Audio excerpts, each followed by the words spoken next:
A'udzubillahi minasyaitonirrajim. Bismillahirrahmanirrahim. Alhamdulillahirabbil alamin wassalatu wassalamu ala asyrafil anbiya'i wal mursalin wa ala alihi washabihi ajmain. Sahabat yang dirahmati oleh Allah Subhanahu wa taala. Jadi kita sambung kepada poin yang keempat tentang usrah. Yang keempat ialah usrah sebagai wadah untuk melaksanakan ta'awun. Ta'awun ni kerjasama, tolong menolong, bantu membantu di dalam perkara-perkara kebajikan, perkara kebajikan, perkara kebaikan, perkara kesalehan. Seterusnya sebagai tempat untuk kita saling nasihat menasihati, ingat mengingati sesama ahli usrah, dan saling kuat menguatkan. Itu poin yang sebenarnya dari sudut pelaksanaan dia memang kita kena perinci kan, kena praktikkan bagaimana nak melaksanakannya. Kita ingat satu ayat perintah Allah SWT tentang ingat mengingat ni. A'udzubillahi minasyaitonirrajim.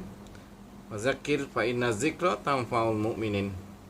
Berilah peringatan, sesungguhnya memberi peringatan itu memberi manfaat kepada orang-orang yang beriman. Jadi kita ni mengaku kita beriman kepada Allah SWT, kepada Rasul, pada akhirat, pada kitab-kitab dia, maka kita kena ambil lah. Fungsi usrah ni adalah untuk saling ingat mengingat. Maklumlah kita ni ada kelemahan masing-masing. Sebagaimana saya ada kelemahan, sahabat-sahabat juga ada kelemahan.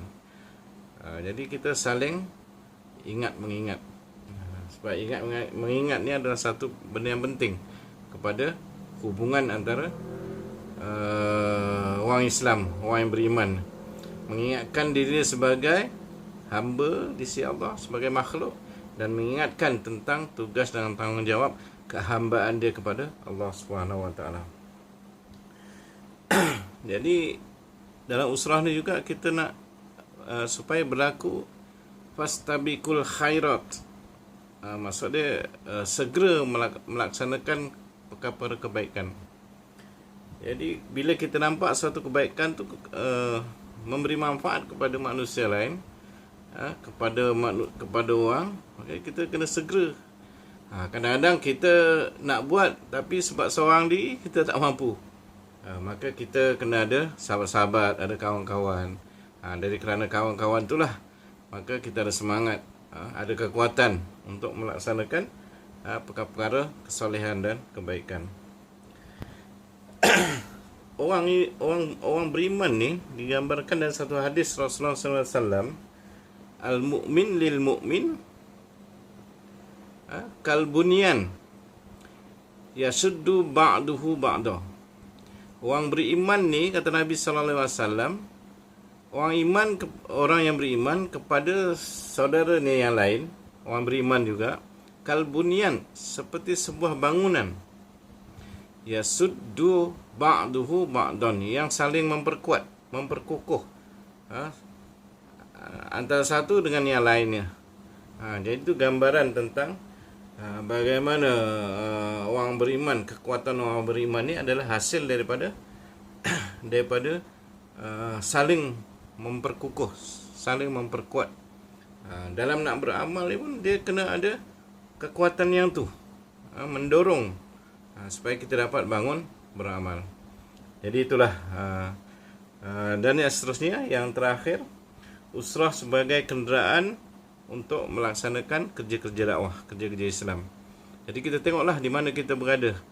Kalau kita ada NGO contohnya kan, ada NGO tu buat bantuan kebajikan, hantar ke tempat-tempat yang saudara-saudara Islam kita ditimpa musibah, peperangan dan sebagainya, dan kita menjadi mereka yang mengumpul barang-barang, mengutip derma keuangan dan sebagainya. Maka itulah yang patut kita sumbangkan, dan caranya adalah melalui landasan usrah ni. Kan dalam usrah contoh kita sediakan satu tabung. Dari tabung ni kita khususkan untuk membantu sekian-sekian golongan manusia di tempat yang kita pastikan dan kita kumpul. Tak semestinya keuangan tu datang daripada ahli kita sendiri. Mungkin kita boleh jumpa orang lain kan, minta derma, minta sumbangan. Kita buat satu skala surat yang mengatakan kita tengah membuat perkutipan untuk bantuan ma'had tahfiz sana, untuk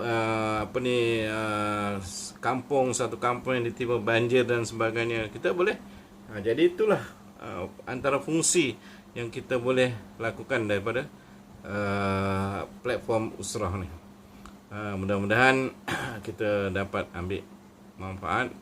Jadi boleh kita renung-renung dan fikir, insya-Allah mungkin ke depan kita boleh mempraktikkannya, bagaimana usrah ni seharusnya berjalan dan berlaku. Jadi sekadar itulah sambungan yang sedikit. InsyaAllah kita jumpa di lain masa. Assalamualaikum warahmatullahi wabarakatuh.